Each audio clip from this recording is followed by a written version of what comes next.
secara kan kalau efisiensi berarti kan teknologi ya mainnya, dan teknologi ini kan ya mahal gitu ya kecenderungannya gitu. Kenapa lebih dipilih ini? Apa lebih susah mengatur manusia daripada mengatur alat? Jadi kalau kayak di AC tuh, di sini ada AC kan.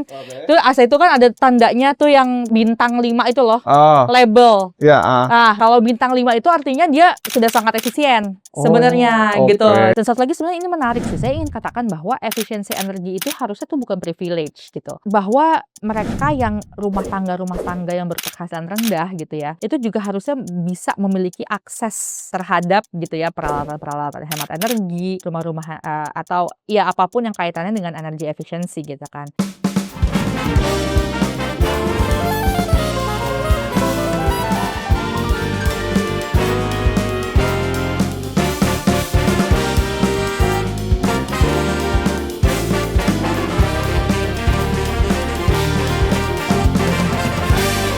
Selamat datang kembali di Siniar Bincang Hijau, sebuah siniar persembahan dari Center for Environmental Law and Climate Justice, Fakultas Hukum Universitas Indonesia, atau yang disingkat CLCJ FHUI.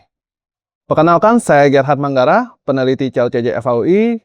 Pada kesempatan ini, saya akan memandu jalannya diskusi pada hari ini, diskusi mengenai topik hukum dan kebijakan lingkungan dengan tema energi cerdas, penataan aturan demi pengelolaan yang berkelanjutan. Topik ini cukup menarik karena hari ini kita akan membahas terkait satu isu yang sering dilempar atau sering dibahas dalam energi di Indonesia, yaitu mengenai efisiensi dan konservasi energi. Pada kesempatan ini kita akan membahas bagaimana seharusnya efisiensi energi dan konservasi energi itu dijalankan, baik dari segi pengaturan maupun segi pengelolaan, dan bagaimana kenyataan sebenarnya di lapangan, serta bagaimana menggabungkan keduanya. Untuk pembahasan ini kita kedatangan tamu spesial pada hari ini, yaitu Mbak Grita Anindarini Widjaningsih SLLM, atau yang sering dipanggil Mbak Dinda. Beliau adalah senior strategis di Indonesia Center for Environmental Law atau ICEL. Selamat siang Mbak Dinda. Selamat siang. Apa kabar Mbak? Baik, alhamdulillah. Alhamdulillah ya. Gimana tadi ke Depoknya kena hujan? Udah bukan kena hujan lagi, panjang, macet ya. Tapi nggak apa-apa, demi podcast ini. Siap. Sebelumnya terima kasih banyak Mbak sudah mau datang di podcast Bincang Hijau ini. Ini sebenarnya topik yang cukup menarik ya kalau kita bahas terkait efisiensi dan konservasi energi. Tapi mungkin bisa dijelaskan atau mungkin bisa dipaparkan kepada para pemirsa sekalian. Kira-kira sebenarnya apa sih itu efisiensi dan konservasi energi? Bedanya ini apa dan kenapa ini penting untuk dan mendesak dalam pengelolaan energi di Indonesia? Oke, makasih Ger. Jadi sebenarnya kalau secara hukum atau secara bahasa peraturan perundang-undangan emang kalau kita lihat tuh agak mirip ya sebenarnya. Cuma ya konsep ini sama-sama mirip, sama-sama dalam konteks adalah bagaimana kita bisa menggunakan less energi sebenarnya, energi yang lebih sedikit. Kalau konteks konservasi energi memang kita fokusnya pada aktivitas manusianya gitu. Jadi misalnya kita matiin lampu gitu kan, kita pakai ngolah sampah anorganik misalnya. Nah, konteks aktivitas manusia ini biasanya disebut dengan konservasi energi. Nah, kalau efisiensi energi itu biasanya udah hubungannya dengan alat-alat dan mesin-mesinnya gitu ya untuk untuk yang menghasilkan energi yang lebih sedikit. Misalnya kalau di sini lampu, kita pakai lampu LED misalnya, yang lampu yang hemat energi gitu ya. Nah, teknologi-teknologi seperti itu yang biasanya dikategorikan sebagai efisiensi energi sebenarnya. Tapi ya konsepnya sih sebenarnya sama aja, gimana caranya kita bisa menggunakan energi yang lebih sedikit untuk menghasilkan output yang lebih besar. Untuk menghasilkan output yang sama, jadi less energi tapi outputnya tetap sama. Nah, kenapa penting? Jadi sebenarnya menarik sih kalau kita lihat second NDC kita ya, dokumen second NDC kita. Di aksi mitigasi, kan ada cukup banyak tuh di sektor energi sumber-sumber emisinya. Bisa dari power, bisa dari industri, bisa dari transportasi. Nah, hampir semuanya itu tuh bicara soal, hampir semua subsektor itu bicara energi efisiensi sebagai salah satu cara untuk mitigasi iklim ya, mitigasi perubahan iklim gitu. Nah, jadi memang konsep efisiensi energi ini kadang disebutnya sebagai first fuel gitu, karena dia cara yang sebenarnya paling cepat gitu ya, cara yang paling cepat untuk kita bisa menghasilkan emisi yang lebih sedikit sebenarnya. Kenapa? Jadi kalau kita bayangin kalau kita pakai energinya lebih sedikit, sebenarnya kan kita akan membutuhkan sumber energi juga yang lebih sedikit. Ketika kita sekarang masih banyak bergantung sama batu bara misalnya atau energi fosil, ketika kita menggunakan batu bara yang lebih sedikit, berarti kan semakin sedikit juga emisi yang akan dikeluarkan. Gitu. Jadi simpelnya kayak gitu ya. Jadi kalau seandainya kita pakai di end usernya itu pakai sumber energi yang paling sedikit, di supply-nya dia juga akan semakin mendikitkan, harusnya semakin mendikitkan supply untuk masuk ke sistem gitu kan. Jadinya penggunaan energinya lebih sedikit, emisinya juga akan lebih sedikit. Nah, kira-kira kayak gitu. Jadi kadang terakhir untuk pertanyaan ini, kadang memang efisiensi energi ini, effort efisiensi energi, kadang jadi pilihan pertama gitu ketika misalnya permintaan terhadap energi itu melonjak gitu dan kemudian kita masih ada keterbatasan pasokan. Jadi kayak misalnya kalau kita tiba-tiba kebutuhan energinya melonjak banget gitu. Terus daripada kita kalau misalnya kita ngapain gitu ya, kita bangun sumbernya deh, bangun pembangkitnya atau apa, itu kan take years gitu ya, butuh waktu beberapa tahun misalnya.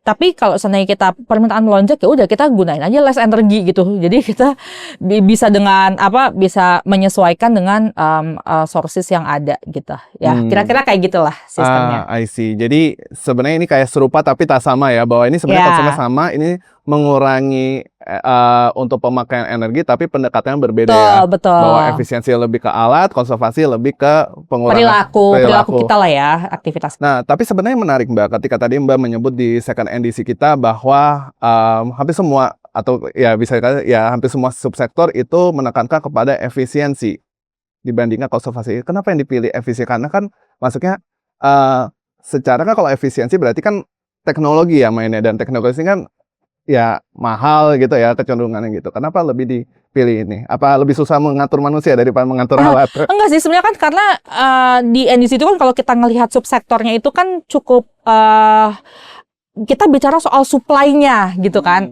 Kalau kayak power sector gitu kan kita bicara gimana caranya kita bisa energi efisien dalam konteks power sektornya gitu kan.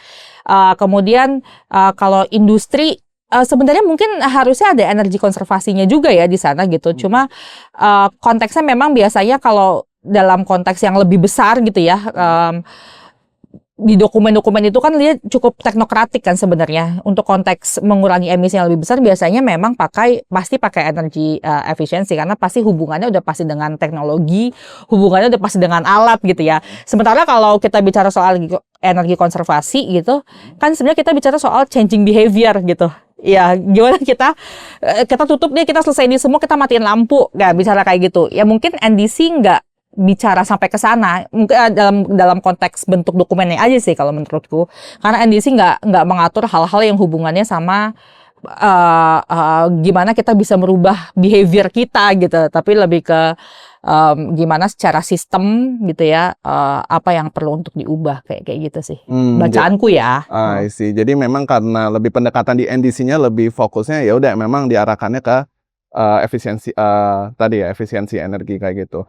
Nah, tadi kita udah sempat bahas sedikit terkait yang NDC ya. Nah, mungkin menarik kalau kita lihat terkait regulasi yang mengaturnya. Ini sebenarnya apakah memang dia di satu undang-undang yang like omnibus kayak gitu, atau sebenarnya dia terpencar, atau seperti apa sih kalau misalnya regulasinya, dan kalau menurut Mbak kira-kira udah ideal belum sih?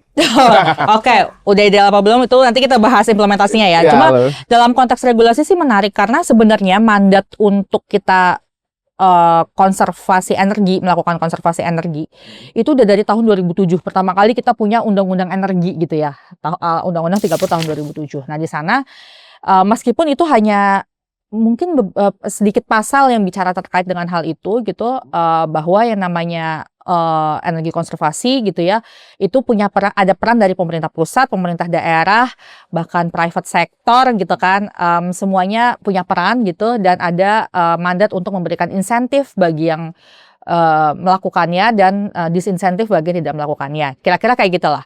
Jadi mandatnya cukup umum di sana. Nah, kemudian pasca 2007 itu kita punya peraturan pemerintah soal konservasi energi tahun 2009 yang spesifik ngomong konservasi energi. Tapi memang sekali lagi tadi aku katakan konservasi energi sama efisiensi energi sebenarnya dua hal yang nggak bisa dilepaskan gitu. Jadi meskipun namanya adalah PP konservasi energi, tapi sebenarnya di dalamnya juga ada soal efisiensi energinya gitu. Nah, PP itu tuh tahun 2009 kemudian diubah, sekarang udah diubah PP terakhir tahun 2023. Nah, disitulah yang paling detail lah sebenarnya kira-kira konservasi energinya itu apa aja. Jadi kita tuh sebenarnya punya konservasi energi di sisi hulu sama di sisi hilir gitu. Jadi kalau di sisi hulu itu di supply-nya, di power sektornya, misalnya kayak gitu ya. Kita bicara soal gimana sih sumber daya energinya itu yang diprioritaskan yang lebih less energi misalnya. Atau gimana sih jumlah sumber daya energinya itu dapat bisa lebih sedikit untuk menghasilkan output yang sama gitu. Atau gimana sih pembatasan sumber daya energinya secara waktu dalam batas waktu tertentu untuk mendapatkan hasil yang sama gitu. Jadi kita bicaranya soal sumber daya energinya. Itu di sisi hulu. Sebenarnya di sisi hilir tuh end user-nya gitu, di industrinya, di transportasinya, di rumah tangga gitu. Nah, itu juga diatur di sana. Jadi gimana perilaku behavior-nya itu juga diatur di situ, plus teknologi energi efisiensinya tuh apa aja juga diatur di situ. Nah, selain si PP ini yang cukup governing banget soal konservasi energi sama efisiensi energi, menarik sih sebenarnya di kebijakan energi nasional kita sebenarnya udah cukup memberikan target yang jelas lah sebenarnya arah efisiensi energi kita ini mau kayak gimana sih gitu. Jadi kalau kita kan punya kebijakan energi nasional tahun 2014 gitu ya, awalnya pertama kali. Itu yang diatur sebenarnya namanya adalah elastisitas energi. Ini sorry kalau agak ini ya, agak banyak terminologi baru gitu. Cuma si elastisitas energi ini targetnya adalah tahun 2025 itu di bawah 1 namanya. Nah, elastisitas energi ini apa? Sedikit ya, jadi sedikit ngomong. Jadi elastisitas energi ini itu tuh ngukur berapa banyak energi yang kita pakai atau seberapa cepat energi itu tumbuh dibandingkan dengan seberapa cepat perekonomiannya juga tumbuh gitu. Jadi kalau dia elastisitas energinya di bawah 1, itu sebenarnya artinya adalah kita pakai less energi tapi ekonomi kita terus tumbuh gitu. Berarti kan efisiensi energinya bagus gitu kan. Jadi harapannya adalah elastisitas energi kita ini di bawah 1. Nah, kemudian tapi itu kemudian kita kan punya PP yang baru tahun 2025 ya, PP Kebijakan Energi Nasional yang baru. Nah, pada tahun 2030 emang mainnya udah bukan 1 atau di bawah 1 lagi, tapi udah langsung ke pembatasan berapa energi primer kita yang diproyeksikan gitu ya. Jadi kalau nggak salah di tahun 2030 ada sekitar berapa ton minyak ton oil equivalent lah gitu lah ya per juta dolar AS yang sebenarnya targetnya adalah kita penggunaan energinya kira-kira segitu gitu untuk mencapai pertumbuhan ekonomi yang kita harapkan. Nah, itu sih yang kebijakan kuncinya sih itu sebenarnya. Jadi ada tadi Undang-Undang Energi yang mandat utamanya, kemudian kalau PP Kebijakan Energi Nasional kan bicara soal bicara soal target-targetnya gitu lah ya. Kalau yang benar-benar tata kelolanya itu sih di PP yang tahun 2023 soal konservasi energi PP 33. Selebihnya ada cukup banyak lah di level peraturan Menteri SDM soal manajemen energi, sistem scam namanya kayak gitu-gitu itu ada di bawah Permen SDM. Jadi cukup terpusat ya, setidaknya untuk di level undang-undang dan di PP-nya, maksudnya nggak terlalu yang tersebar. Nggak scattered sih, ya nggak scattered. Oke. Dan memang kan sudah ada kayak target yang tadi Mbak sebutkan yang udah ada target cukup jelas lah, dan kemudian udah ada peraturan ini. Tapi sebenarnya gimana sih Mbak tantangannya untuk penerapan peraturannya gitu? Gini, kita bicara satu-satu mungkin contohnya dulu kali ya.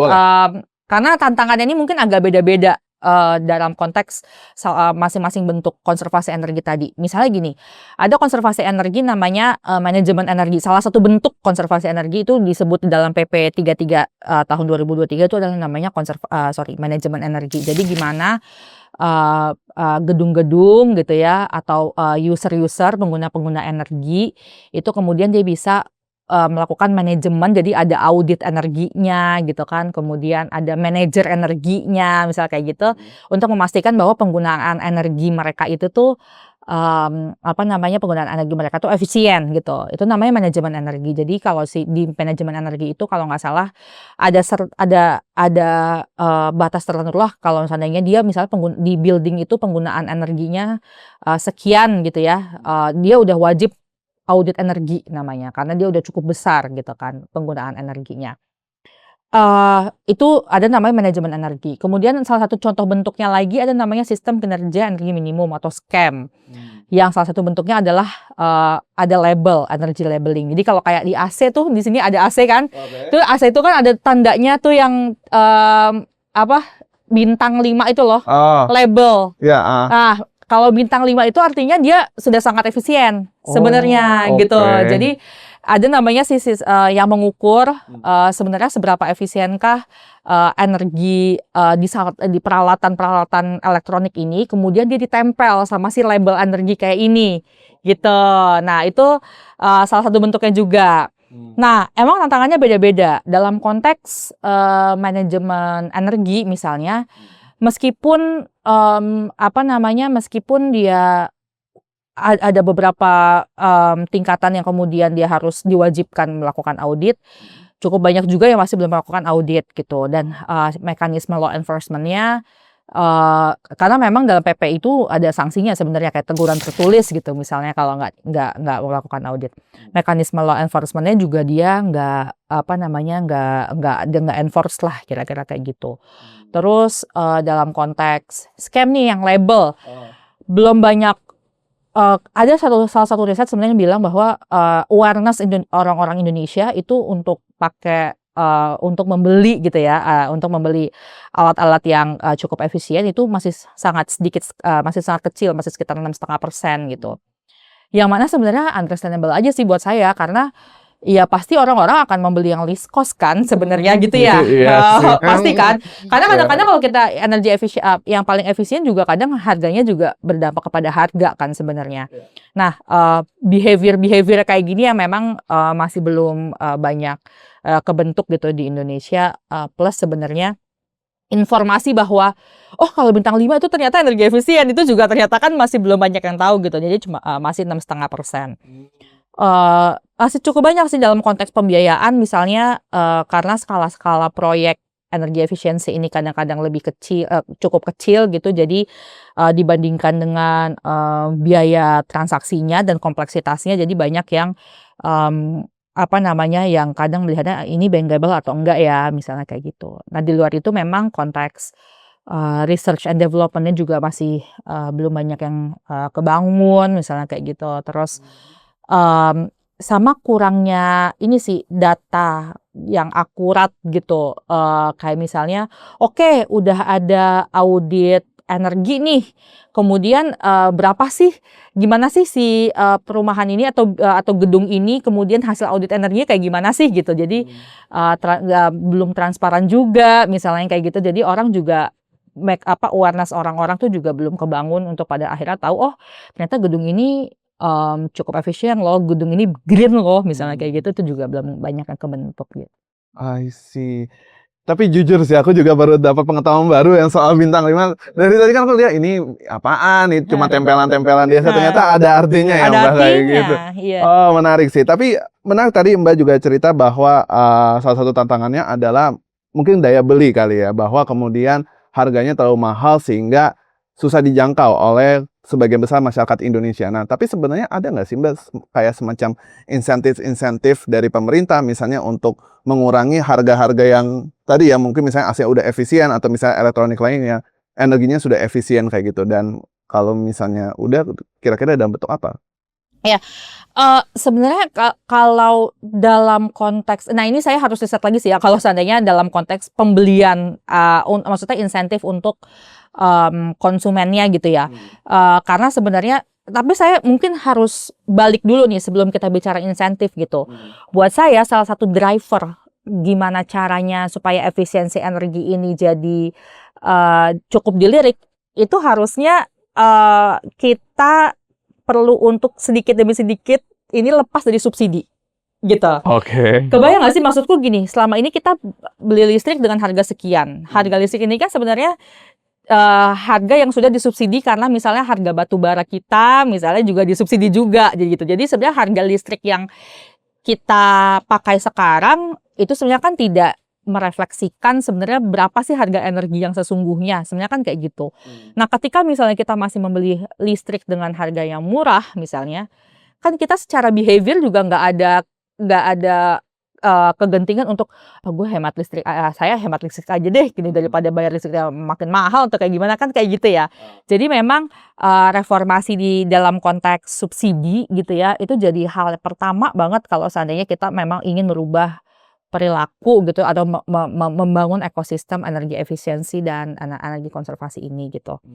Nah, kemudian memang dalam konteks kalau tadi ya apakah ada insentif untuk daya beli konsumen, itu yang sebenarnya saya belum riset sampai ke sana. Cuma memang itu justru jadi salah satu bentuk kebijakan yang paling penting itu. Jadi kalau kita coba lihat di berbagai negara sebenarnya gimana sih cara mendorong supaya collectively nih bisa energi efisien dan atau menggunakan teknologi-teknologi yang rendah penggunaan energinya minim gitu. Kan kalau seandainya yang pengguna energi yang besar kan ya mungkin mereka daya belinya bisa aja gitu kan membeli yang dengan harga yang lebih gitu. Tapi gimana dengan low income household misalnya?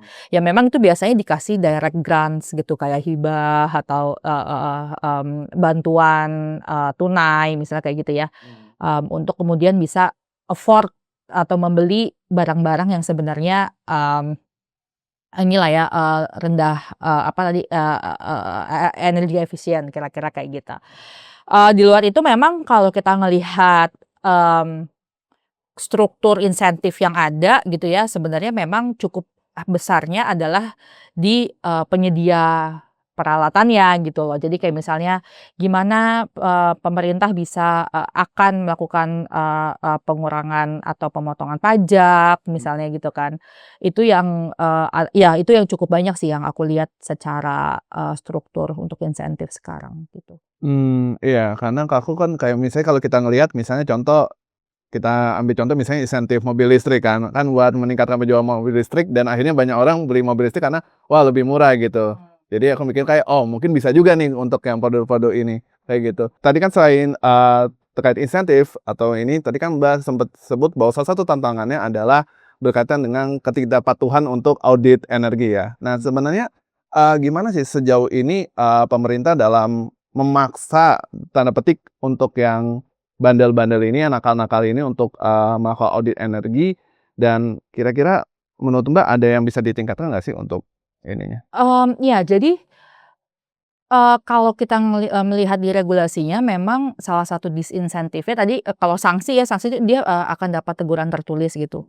Sebenarnya menarik sih ada disinsentif salah satu itu naming and shaming. Jadi kalau seandainya di dalam PP itu juga disebutkan kalau harusnya ya kalau dia tidak melakukan audit energi itu secara betul gitu dia harusnya akan dipublikasikan di media massa gitu ya.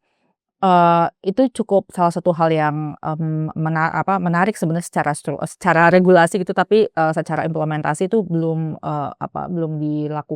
banyak dilakukan gitu. Saya sih belum pernah lihat ya dan aku nggak tahu mungkin ada yang pernah lihat di sini saya sih belum pernah lihat gitu. Nah, ada beberapa hal sih sebenarnya yang cukup menarik jadi, kemarin tuh saya sempat baca sebenarnya, gimana caranya sih supaya mendorong orang untuk atau mendorong, pengguna energi untuk dia kemudian melakukan, manajemen energi gitu. Jadi di salah satu negara, again saya lupa negaranya di mana, mereka itu mendorong supaya, eee, cost gitu ya untuk melakukan audit energi, terus cost untuk, meng-hire internal energy managers gitu ya. Untuk dimasukkan ke dalam company annual revenues gitu. Jadi memang harapannya udah kebangun kesadaran dari masing-masing perusahaan untuk memasukkan cost, energi audit tadi dan dan hiring energy manager dalam cost, company mereka gitu. Nah Sebenarnya satu lagi menurut saya gini sih, beyond dari konteks gimana caranya mendorong tapi dalam konteks disinsentif atau, punishment gitu ya. Menurut saya konteks Indonesia juga cukup menarik dalam misalnya kalau dia company ini melakukan energi efisiensi gitu ya, itu jadi salah satu indikator untuk dia mendapatkan nilai plus dalam proper misalnya. Ya, sebenarnya kan sekarang cukup banyak ya perusahaan yang kemudian dia berlomba-lomba untuk untuk mendapatkan proper gitu ya, karena kan akan ngaruh ke reputasi, kemudian ngaruh ke pembiayaan juga kan kayak gitu. Nah, menggabungkan dengan instrumen-instrumen seperti ini sebenarnya cukup menarik sih untuk bisa mendorong, compliance ya, instead of misalnya pendekatannya lebih ke disinsentif dan, punishment gitu. Jadi nggak hanya pakai stick hukuman, tapi pakai carrot juga ya Iya, insentifnya untuk gimana ininya. betul. Menarik sih, karena ya jadi gabungan lah stick and carrot-nya Iya, bermain ya. iya. Tadi Mbak sempat ada nyebut juga salah satu tantangannya adalah soal, kurangnya data atau misalnya datanya masih belum banyak yang, sebagai dasar untuk penentuan kebijakan untuk efisiensi dan konservasi energi. Itu memang karena dari pemerintahnya belum buka atau memang datanya tidak ada atau Sebenarnya, ya konteks kurangnya data ingin saya korelasikan dalam konteks transparansi juga gitu, saya sih tidak melihat di dalam PP 33 itu kewajiban untuk membuka data, hasil audit misalnya ya atau mewajibkan membuka data manajemen energi. Tapi koreksi saya nanti kalau sebenarnya ternyata saya kelewat ya gitu Wah. bacanya gitu ya. Nah, kenapa ini jadi penting? Eee, ini pada akhirnya masuk ke best practice ya. Saya melihat salah satu contohnya, kemarin ada namanya Energy Efficiency Countries Rating gitu. Prancis tuh jadi salah satu yang tertinggi gitu. Nah, saya coba lihat apa ya yang berbeda gitu. Nah, di Prancis dan kayaknya mostly in EU deh kayaknya. Tapi di Prancis itu jadi dia itu kan kalau building rating dia itu ada building A sampai G. G itu yang, istilahnya yang buruk banget lah gitu. Nah, kalau seandainya dia itu di, ratingnya G, bahkan udah ada, itu salah satunya adalah karena dia tidak efisien ya secara energi, udah ada, hukum yang udah ada, regulasi yang memadatkan jangan sewa lagi building dengan ratingnya G, gitu. Oke. Nah, apa namanya, itu kan menandakan bahwa datanya cukup terbuka gitu ya bahwa building ini, gedung ini gitu ya atau bangunan ini, dia penggunaan energinya misalnya salah satunya boros, jadi bisa, apa namanya, mempengaruhi juga daya beli ke masyarakat gitu kan. Oh saya juga nggak mau nih building kayak gini, orang juga udah di-ban juga kan sama pemerintah. Nah itu dalam konteks transparansi ya, jadi kalau sebenarnya adanya transparansi data itu juga mendorong perubahan perilaku yang aku lihat, dan apabila transparansi data itu kemudian digabungkan dengan kebijakan, pemerintah untuk mendorong efisiensi energi kayak di Prancis tadi langsung ada larangan, jangan pakai yang G gitu ya. Itu sebenarnya cukup efektif juga, jadi masyarakat tahu, ya udah kita nggak akan beli, kita nggak akan sewa gitu, gedung tersebut kayak gitulah Mmm. kira-kira. Jadi kayak naming and shaming gitu nggak sih Mbak jatuhnya kayak Naming and shaming betul, tapi udah langsung ada direct action-nya kan. Kalau kalau naming and shaming-nya hanya publish di media sosial gitu kan, ya mungkin juga bisa mengubah perilaku ya. Cuma kalau kita udah kepepet banget ya udahlah, ya mau ya saya beli aja gitu kan atau saya sewa aja gitu. Tapi kan kalau ini udah ada direct ban kan sebenarnya. Kalau yang G jangan, kayak gitu, heeh. I see. Naming and shaming juga sih, yes. Iya, tapi lebih advance lagi Lebih karena udah advance lagi, iya, heeh, mhm. paham sih. Tadi udah sempet nyebut ya salah satu best practice-nya adalah di Perancis ya, bahwa lewat transparansi, naming and shaming kemudian direct gitu. Tapi sebenarnya selain di Perancis, ada lagi nggak sih negara yang bisa dijadikan contoh mungkin di Indonesia terkait efisiensi dan konservasi energi? Atau mungkin misalnya di Perancis sendiri ada lagi nggak selain yang tadi Mbak Mmm. sebutkan itu? Iya, kalau Perancis itu sebenarnya menariknya, local government-nya atau pemerintah daerahnya juga berperan penting dalam memberikan insentif gitu sebenarnya. Jadi insentif tuh nggak terpusat ke, ke pemerintah, pusatnya kira-kira kayak gitulah ya, tapi pemerintah daerahnya juga, berperan aktif gitu ya. Itu juga salah satu faktornya. Jadi mereka itu juga cukup banyak punya local local regulations lah soal, energi efisiensi, mostly energi efisiensi ya, energi efisiensi. Di Indonesia sendiri sih sebenarnya belum cukup banyak pemerintah daerah yang kemudian aware dengan isu ini. Setahu saya hanya ada 5 atau 4 gitu, 5 atau 4 daerah, pemerintah provinsi yang dia punya regulasi terkait dengan hal ini. Utamanya sih sebenarnya terkait dengan green building ya, biasanya ada regulasinya soal green building gitu di Indonesia. Kayak Jakarta, Bali kalau nggak salah juga ada, 2 atau 3 lagi saya agak lupa gitu. Jadi, memang peran pemerintah daerah itu jadi salah satu yang sangat penting, memainkan peran untuk mendorong ini.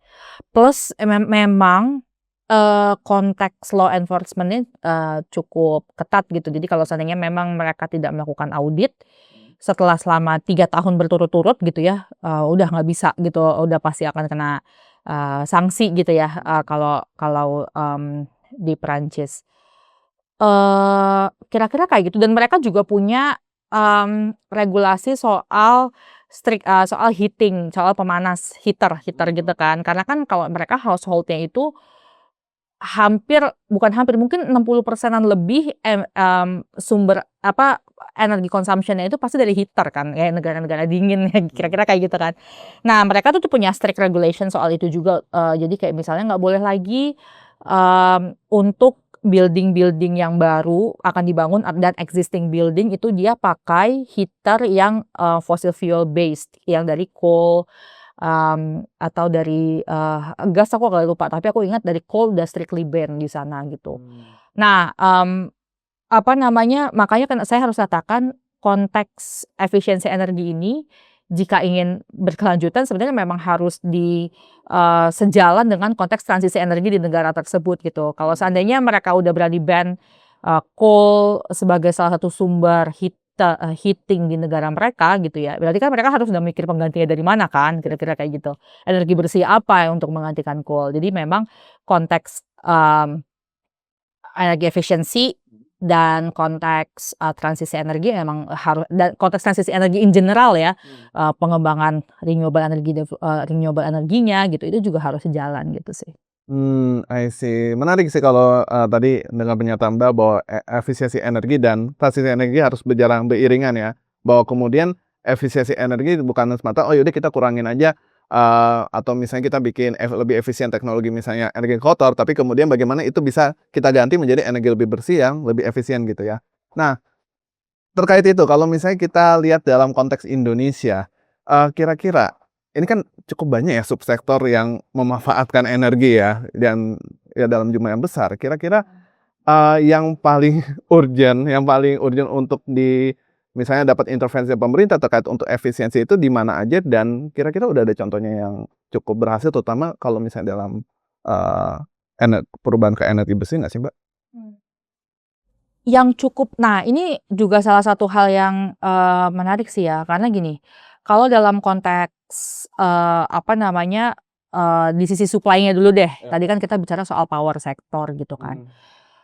Bisa nggak sih terus gimana Mbak, kan kita sekarang masih pakai PLTU batu bara gitu, terus gimana dong, kan, mau langsung kita, tutup aja atau kayak gimana gitu. Kalau kita ngeliat NDC, sebenarnya mereka bilang jadi ada satu teknologi namanya, supercritical dan ultra supercritical gitu ya, USC lah kita ngomong, supercritical. Jadi itu kan teknologi yang, mmm, salah satu teknologi efisiensi energi, jadi dengan PLTU itu memasang teknologi tersebut gitu, jadi dia akan membakar less coal untuk menghasilkan output electricity yang sama gitu. Apakah itu bentuk efisiensi energi? Itu bentuk efisiensi energi, betul gitu kan. Dan cukup banyak sekarang, PLTU di Indonesia yang udah pakai itu gitu. Karena salah satunya memang standar baku mutu emisinya kan yang semakin diperketat pasca 2019 gitu ya. Banyak udah pakai itu. Dan itu juga jadi salah satu, aksi mitigasi, di sektor, subsektor power kalau kita ngelihat NDC.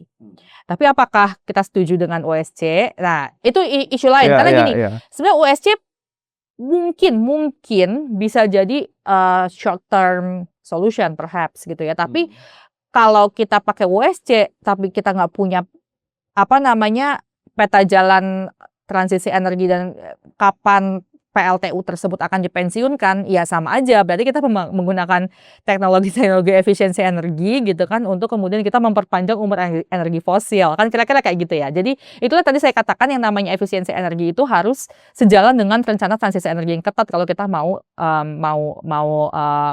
mencapai climate goals kita, kan kayak gitu. Nah, itu salah satu contoh di konteks di supply-nya. Kalau di demand sih memang sektor industri itu merupakan konsumen energi di Indonesia yang paling besar sebenarnya. Jadi konsumsi energi finalnya sektor industri itu meningkat signifikan banget dari 10 tahun yang lalu. 10 tahun yang lalu dia 30%, sekarang udah 46%. Jadi memang kayaknya sekarang makin banyak digalakannya bagaimana supaya si sektor industri ini dia jauh lebih efisien, karena dia sangat-sangat menggunakan energi yang sangat banyak gitu.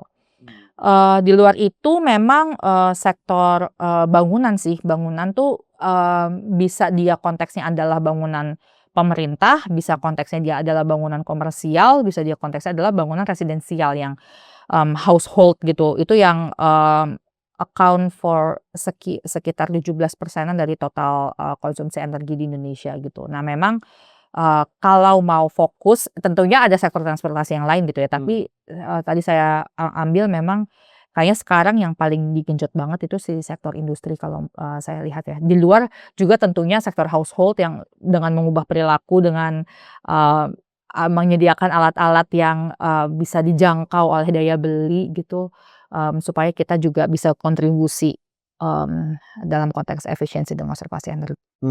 I see. Jadi memang, apa ya, industri dan bangunan ya yang cukup Ya. memegang, untuk ini dan sepertinya prioritasnya harusnya ke arah sana dulu mungkin ya, kalau misalnya ini. Nah, tapi menarik juga tadi, Mbak sudah sebutkan ya beberapa langkah misalnya untuk intervensi kayak tadi, insentif segala macam. Tapi misalnya dari segi baik lagi sih, dari segi regulasinya sih, Mbak, ada nggak sih yang kira-kira mungkin bisa ditambahkan atau oke, ini regulasi sebenarnya udah cukup, tapi masalahnya sebenarnya ada di pelaksananya aja gitu. Masalah iya tadi ya, masalah ada di pelaksanaan, kemudian kalau regulasi sepertinya memang kalau kita ngelihat dalam konteks pembiayaan itu masih banyak yang cukup menjadi PR gitu ya. Meskipun kami di ASL kita tidak terlalu fokus dalam konteks atau mendalami isu financing-nya ya gitu. Jadi itu jadi salah satu issues gitu sebenarnya, bagaimana membuat proyek-proyek ini cukup bankable. Dan satu lagi sebenarnya ini menarik sih, saya ingin katakan bahwa efisiensi energi itu harusnya tuh bukan privilege gitu. Bahwa mereka yang rumah tangga yang berpenghasilan rendah gitu ya, itu juga harusnya bisa memiliki akses untuk terhadap gitu ya peralatan-peralatan hemat energi, rumah-rumah atau ya apapun yang kaitannya dengan energi efisiensi gitu kan. Nah, mmm menarik sebenarnya kalau kita jadi ada EU itu, dia itu punya namanya EU Energy Efficiency Directive gitu. Nah, cukup menarik ketika mereka itu punya satu klausul, nggak satu sih ada beberapa lah, tapi spesifik klausul soal gimana, supaya energi efisiensi ini bisa diakses, upaya-upaya energi efisiensi ini bisa diakses oleh kelompok-kelompok rentan. Kelompok-kelompok rentan termasuk low income household tadi gitu. Jadi konteksnya adalah demi social justice, demi keadilan sosial dan supaya upaya climate action ini tuh bisa kolektif. Jadi climate action ini tidak hanya dilakukan oleh mereka yang punya uang gitu, tapi yang berpenghasilan rendah pun gitu mereka juga bisa seperti itu gitu. Banyak sih caranya sebenarnya tadi ada yang saya katakan bisa dengan grant atau memastikan bahwa harga-harga dari peralatan-peralatan yang energi efisien itu bisa dijangkau oleh mereka yang low income household misalnya itu salah satu klausul yang saya lihat memang cukup menarik di EU Energy Directive tadi gitu. Jadi harapannya sebenarnya gimana supaya upaya energi efisiensi ini gitu ya, ini tidak berdampak tidak proporsional gitu ya, terhadap mereka-mereka yang bahkan masih belum memiliki akses terhadap energi gitu atau mereka yang low income household tadi. Itu salah satu yang menarik ya kalau mau ditambahkan dalam konteks regulasi di Indonesia, perhatian kepada kelompok rentan sebenarnya. Iya, karena ya menarik sih karena tadi Mbak sempat menyebut bahwa, efisiensi energi ini jangan hanya dinikmati oleh kelompok yang privilege tadi ya, bahwa semua harus merasakan termasuk, kelompok rentan tadi gitu. Tadi menarik juga sebenarnya yang tadi grant yang tadi dari EU tadi ya. Berarti berarti itu memang dana hibah yang secara cuma-cuma untuk yang Betul, ada yang bentuknya dana hibah gitu ya mereka, ada juga ya tapi kalau yang tapi kayaknya mereka lumayan mengutamakan untuk yang low income tadi sebenarnya, dana hibah tadi sih sebenarnya, kalau ada karena bentuknya ada juga yang concessional loan gitu tapi, sejauh saya baca koreksi juga nanti gitu ya, sejauh saya baca kalau untuk yang betul-betul berpenghasilan rentan gitu betul-betul berpenghasilan rendah dan kelompok rentan biasanya pendekatannya adalah, hibah ya atau grant gitu. I see dan memang itu cukup membantu ya untuk low Cukup membantu sih, cukup income membantu, household. heeh. Terutama kalau misalnya kan lagi krisis energi juga ya karena berbagai Bener konflik, bener, perang. karena itu harus dilakukan, kenapa? Karena kalau seandainya mereka berani untuk melakukan ban gitu ya, jangan menggunakan alat A, jangan menggunakan bangunan B gitu. Nah, Berarti kan pilihan untuk mendapatkan akses terhadap peralatan-peralatan itu kan semakin sedikit gitu kan. Ya berarti mhm, harus ada bantuan khusus dong gitu ketika, ada kelompok-kelompok rentan yang sebenarnya pilihan akses terhadap bangunan, pilihan akses terhadap peralatan ini juga semakin sedikit, kan kayak gitu. I see menarik menarik. Mungkin pertanyaan terakhir Mbak, ini kan siapa tahu siniar ini juga disaksikan juga oleh pemangku kepentingan ya. Oke. Nah, kira-kira ada nggak sih Mbak pesan Mbak untuk para pemangku kepentingan, terutama dalam konteks efisiensi dan konservasi energi ini? Kalau saya sih gini, pertama memang, yang paling penting gimana caranya kita bisa menyelaraskan upaya efisiensi energi ini dengan peta jalan transisi energi yang clear. Jadi tadi saya sampaikan kalau seandainya kita ada upaya efisiensi energi, tapi kita masih belum memiliki rencana misalnya untuk menutup PLTU batubara kita dalam waktu sekian tahun lagi gitu, buat saya ini, juga hambatan utama gitu ya, untuk kita bisa mencapai climate goals kita gitu. Nah, itu satu. Kedua tadi, dalam konteks transisi energi saya rasa bagaimana kita perlu untuk mempertimbangkan subsidi kepada, energi kotor ini perlu untuk direview ulang, bukan review lagi, perlu untuk ditinjau secara masif gitu. Karena selama ini kita tidak pernah menghitung, mungkin dihitung pernah gitu ya, tapi saya nggak tahu, tidak mengincorporate gitu ya, tidak mengincorporate, biaya-biaya eksternalitas dalam internalisasi harga energi tadi. Jadi saya harap sih sebenarnya biaya-biaya eksternalitas ini harusnya sudah dihitung dalam konteks pembuatan kebijakan sehingga kita bisa melihat bahwa harga energi kita yang sekarang itu real cost-nya berapa sih, true cost-nya berapa sih gitu. Bahwa kita sebenarnya membayar biaya harga yang lebih tinggi dibandingkan dengan harga yang sebenarnya kita nikmati sekarang gitu kan. Dan yang ketiga sebenarnya, tadi, mmm, konteks efisiensi energi ini harapannya tidak dinikmati oleh sebagian orang gitu ya. Efisiensi energi ini adalah untuk, semuanya, perlu untuk inklusif gitu. Karena yang ingin kita capai s buat saya efisiensi energi ini adalah satu batu jalan untuk kita mencapai climate goals kita gitu. Jadi kalau seandainya climate goals ini tidak kita usahakan, secara kolektif, buat saya sih agak, sulit gitu. Jadi harus bagaimana biar semua orang bisa memiliki peran untuk mencapai membantu mencapai, climate goals kita tadi. Dan jawaban tadi menutup untuk diskusi kita pada hari ini. Jadi menarik sekali kalau kita lihat ya bahwa, efisiensi dan konservasi energi ini sebenarnya, tujuannya sama tapi pendekatannya berbeda dan kemudian bagaimana di Indonesia kita sudah punya pengaturan yang cukup komprehensif tapi kemudian again masalahnya lagi-lagi di, pelaksanaannya dan bagaimana ya tadi seperti yang Mbak Ninda sampaikan bahwa ya kita harus memastikan bahwa efisiensi ini tidak hanya dijalankan atau bisa dinikmati oleh kelompok, dari kalangan tertentu, tapi juga oleh semuanya termasuk yang, kurang beruntung seperti itu. Terima kasih lagi Terima sekali lagi Mbak Ninda sudah hadir dalam kasih. podcast Bincang Hijau Oke. ini. Demikianlah untuk, diskusi kita pada siniar episode kali ini. Kita akan ketemu lagi pada episode selanjutnya. Bye-bye, sampai jumpa.